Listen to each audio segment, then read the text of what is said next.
What he's saying, in his words, he's like, look, is on the factory floor. He's like, look, there's people putting together a car. They're doing the maintenance. They're here working. And then you have people that are making the food, and he goes to other industries. They're doing the thing. Then you have the laptop culture that's at home doing nothing. And I'm like, well, yeah, I get it, but not like there's a lot of work that has to be done for an organization to move forward that you can't do with your hands. It has to be done with your mind and through a computer. Okay, we're back. Last episode we talked about what to look for when hiring your next executive leader. And for this one, what I want to do is kind of go back to the small to mid-size, maybe first coming into second stage company that is hiring their first executive. Okay. So this is like,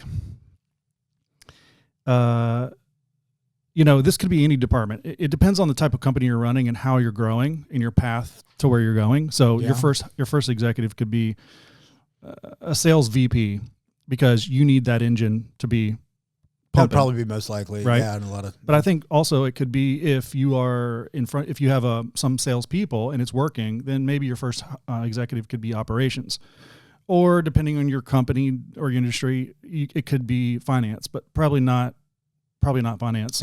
Or what skills you may be lacking. Yes. So I think that's really where it starts, is who is your first executive hire? It's you're wearing all these hats. What's the one that you're not great at? And your company needs really much right now. So if it's sales, then, and maybe you're good at sales, but you need to take that hat off so you can focus your attention on operations and delivery and customer success and all that. You need to find a good salesperson to come and lead the team. But I think what's probably most companies is operations, because, as wearing all the hats, the CEO can still go out and meet with prospects and sell stuff or work with the salespeople, and they can do things. They can, remain the lead salesperson, but they have the operations behind it. Right. Yeah. But then bringing in someone to take over operations, you may already have, one or two people that are handling. You have a project manager, you have maybe account leads, and you have these people in place. I think bringing in someone to manage the entire operation is key. Yeah. Because then, if we go back to our last conversation, if you got the right person, it fits. They see your vision, fit the culture.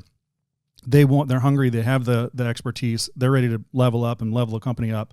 They're going to come in and they're going to see the gaps and potentially even save you the money right out of the gate.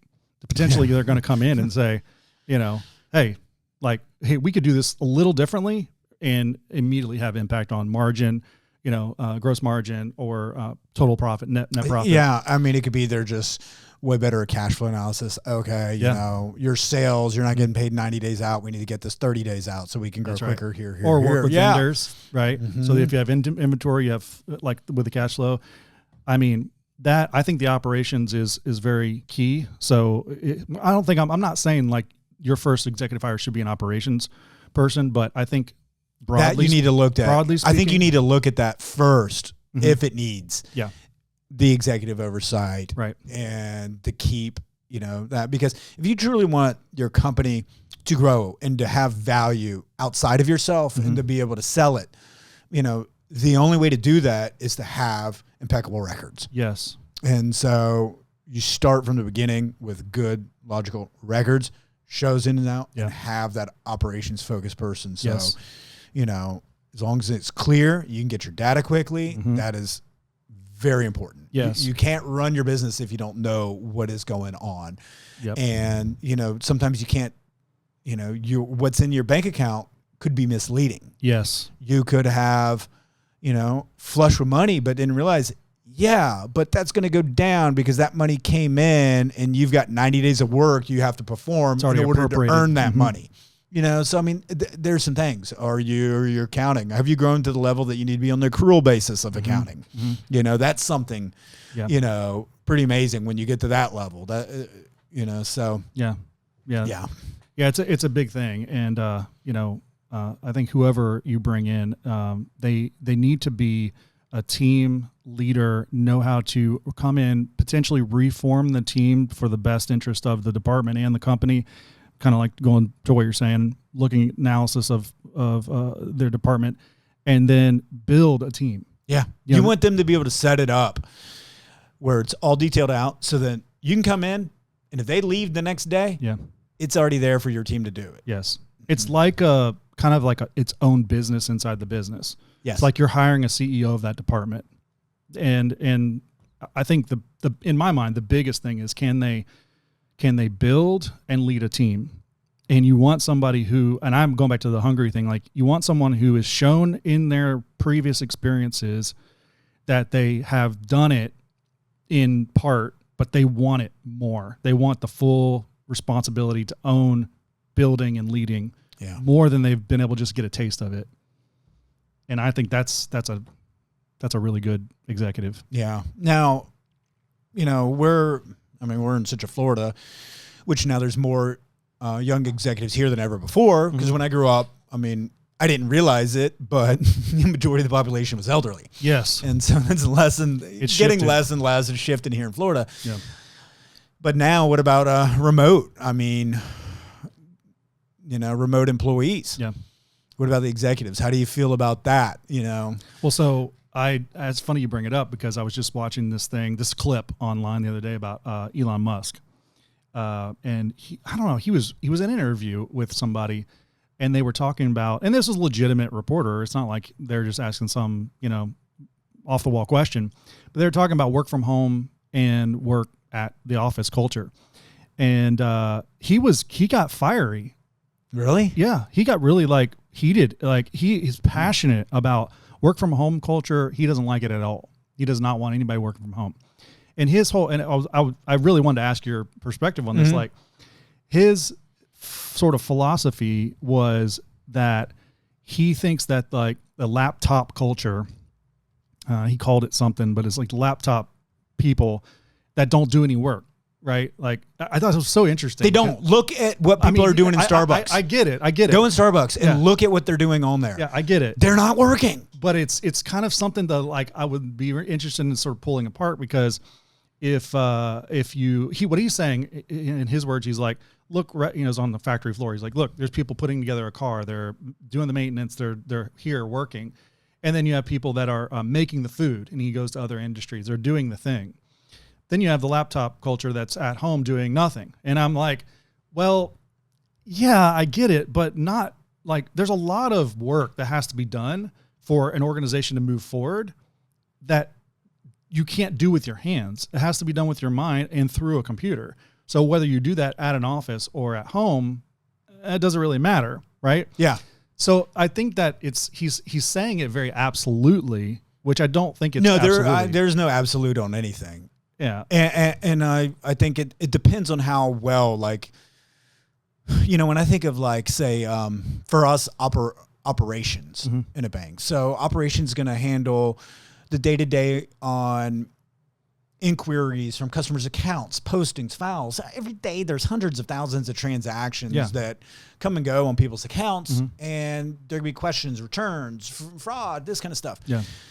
And the operational people being able to hear other things back and forth, they're not going to hear if they're the chatter. Yeah, correct. If they're on a Zoom with everybody and they're working, but they can hear everybody, they're still not going to know what that customer's going through to go through. And then you better have an unbelievable ticket system.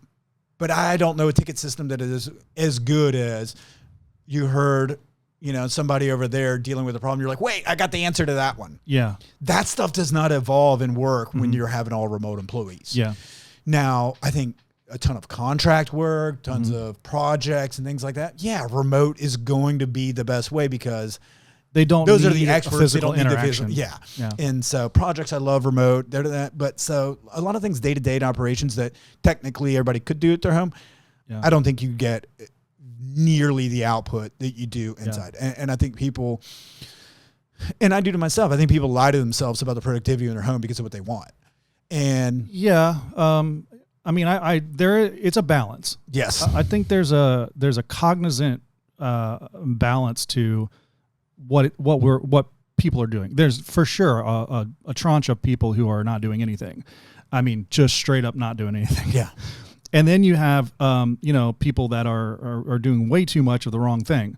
But then I think that balance of being connected, whether you come physically or Zoom or whatever, being connected in the ways that are most productive and effective with your team, and then being disconnected because you're working by yourself or outside of that ecosystem. I think that there's a place for that. So the absoluteness of it doesn't make sense to me. No, I don't believe in the absolute. But what's interesting is when you get to the AI conversation, and we're kind of getting off topic a little bit, but I think it's relevant. AI is going to squash a lot of this people who aren't doing anything, because if that's that's going to go away. Yeah. Just to large people always will figure out the system, but that goes away. And then a lot of the stuff that people are doing from home, like the laptop land he's talking about, that's going to be squashed too. So I think that there will be, in a weird way, more connectivity that's needed to the office. Yeah. Not the actual physical office. I mean, I've seen companies that they lose good people because they're requiring them to come in 5 days a week. They've already known that that's a good employee. Yeah. But that employee's working an hour away and, doesn't mind coming in 2 to 3 days a week, but doesn't want the full 5 days. You're going to have to pick your poison. And depend on the location you are for the skilled labor too. I mean, yeah, exactly. There are going to be some things here that we're in DeLand, Florida. Right.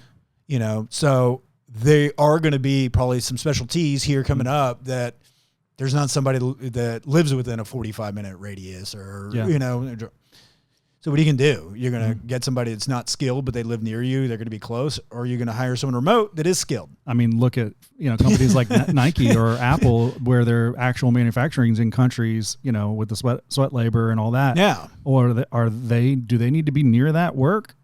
They're not going to be near that work. I would have at least somebody over there watching. I mean, they need to have somebody there, but they're not going to subscribe to that. No, they're invoicing their systems. They're all going to be centrally located. Yeah. Yeah. But in a weird way, I think that the convergence of what AI is going to do to work over the next few years is going to kind of squash things. And a lot of it's not one for the other. Like AI is going to squash the laptop work, the work from home work. It doesn't. I don't think it works like that. But I think there is a convergence of a lot of the work that's being done remotely, like the van life culture of I'm going to travel the world and be, a digital nomad. I think a lot of that work, I don't know what percentage, but let's say 35% of that, just throw a number out there, is going to go away, because if you're capable of doing it remotely, disconnected from culture, ecosystem, all that, and you can do it just by pulling up your laptop and doing it, right?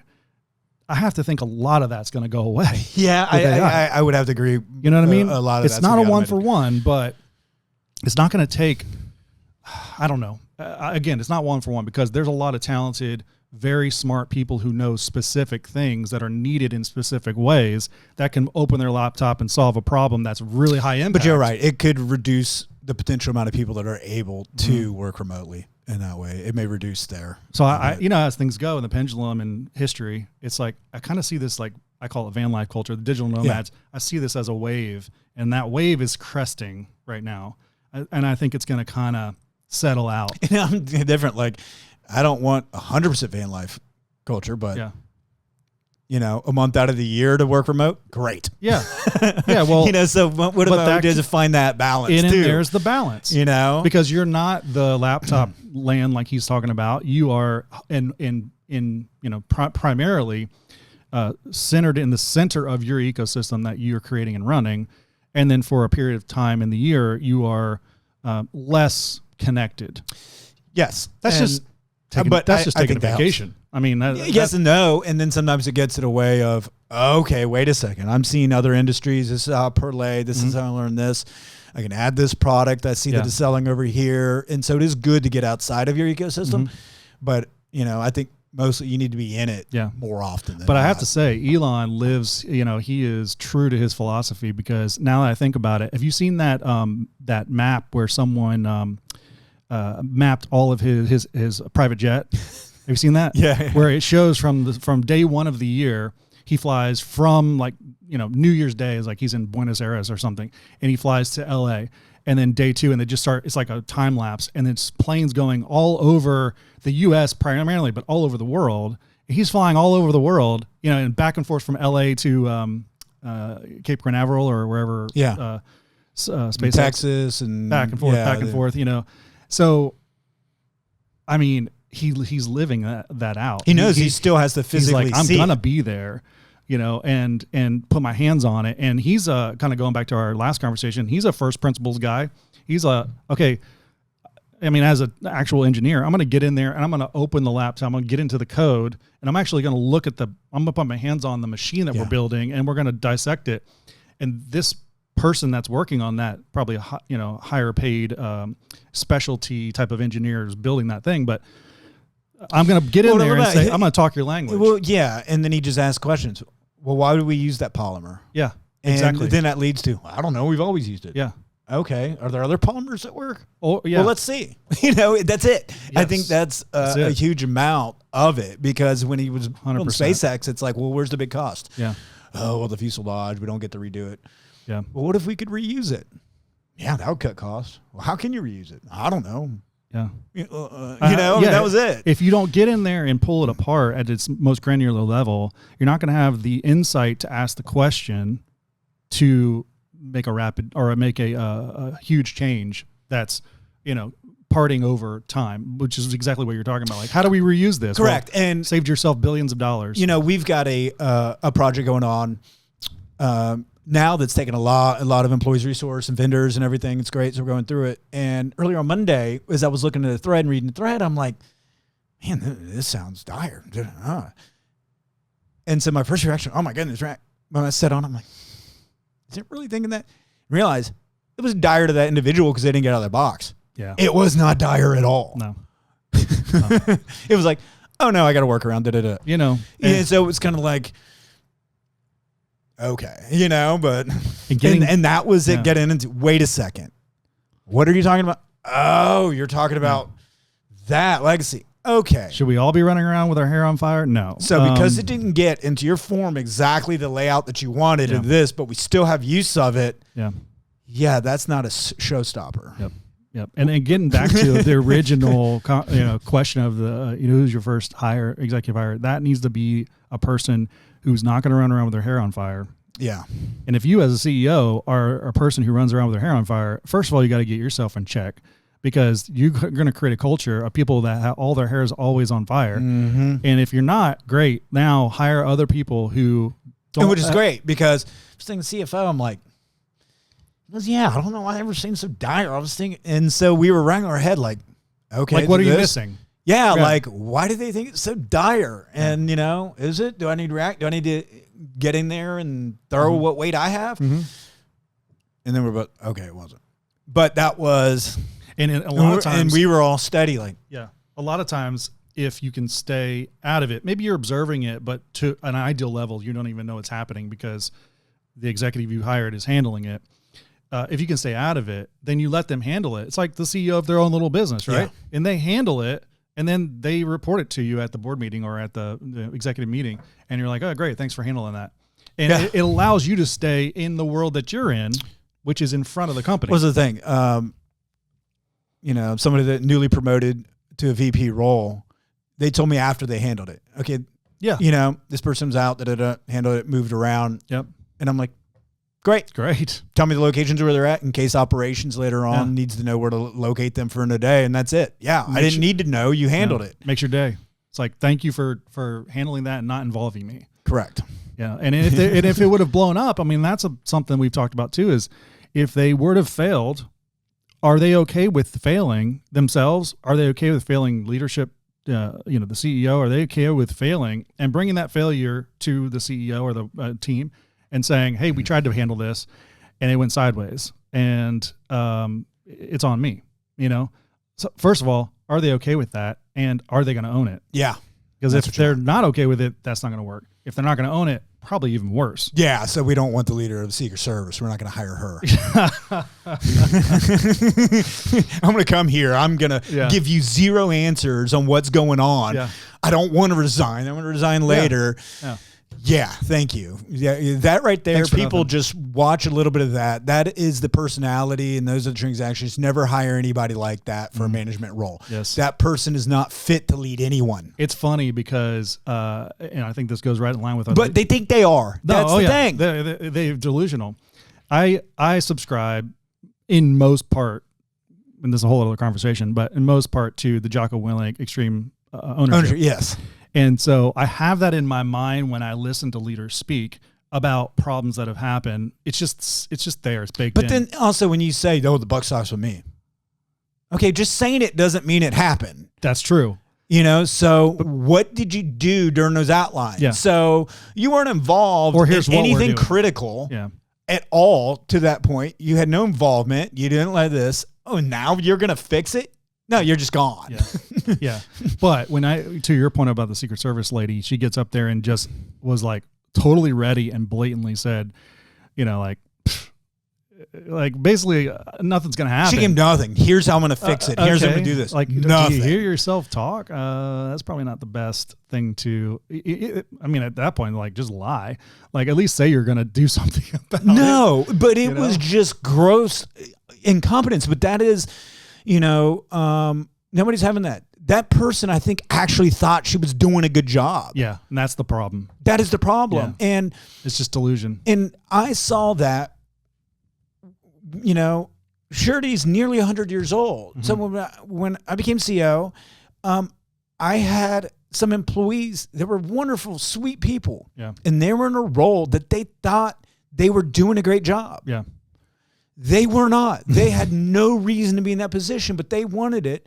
And the previous predecessor didn't know that they were no good. Yeah. And so, that was a tough conversation to say, I know you want this position, but you do not know what you're doing in this. Mm-hmm. It's hard to tell that to them. Mm-hmm. Here's a position I feel that you're most suited for. Yep. We can take that position, but this one is, I can't grow. Yeah. Paint the picture by you being in this position. Mm-hmm. And that was a key role too. Mm-hmm. Hurts every employee at the bank. Yep. And I still don't know to the day if she recognized it or not. Yeah. But, she still stayed a few years later. Yeah. And it just was not, she should have never been put in that role. Yeah. Never. She was either led to believe that she's doing the right thing, or she led herself to believe that she was doing the right thing, which both of those are possible, and then continued on to be whoever was managing her, thinking that, it's fine, because that manager, executive, didn't get into, like what we were saying before, they didn't get into the weeds to say, how does this really work? And this one, I think the compliance activity evolved past her really quick, and she just thought that she had things coordinated and just keep doing it a level was work, but didn't know the true substance behind it. Yeah. And when I got in, then it was kind of apparent. Yeah, and just to me, it was apparent. Explaining it is all you really need to do. And they're like, oh, okay, well, I didn't really know that. Okay, great. Now we're both on the same page, and here's how it needs to change. That's what I really think the crux of a lot of things is people aren't coming in and they're doing the right thing and just putting people in the right place. This episode is a lot of being an adult and being a parent. I mean, and it's not, you don't have to have kids to be a parent, but doing the right thing's not easy. There are kids out there of all ages that you will find, if you're built to be a parent, they will find you to have you be their parent. Correct. I think this episode has gone a lot of different directions, but there are a lot of principles inside of what we're talking about that apply up under when you're hiring your first new executive leader in whichever domain, that need to be there to support your thinking in hiring and support their thinking in acting. Yeah. Whoever's in that position, good luck to you on the next hire. But there's a lot of principled thinking that needs to go on if you want to hire someone who's not going to blow up your company. Yeah. So hopefully all that will be helpful. Good luck. All right.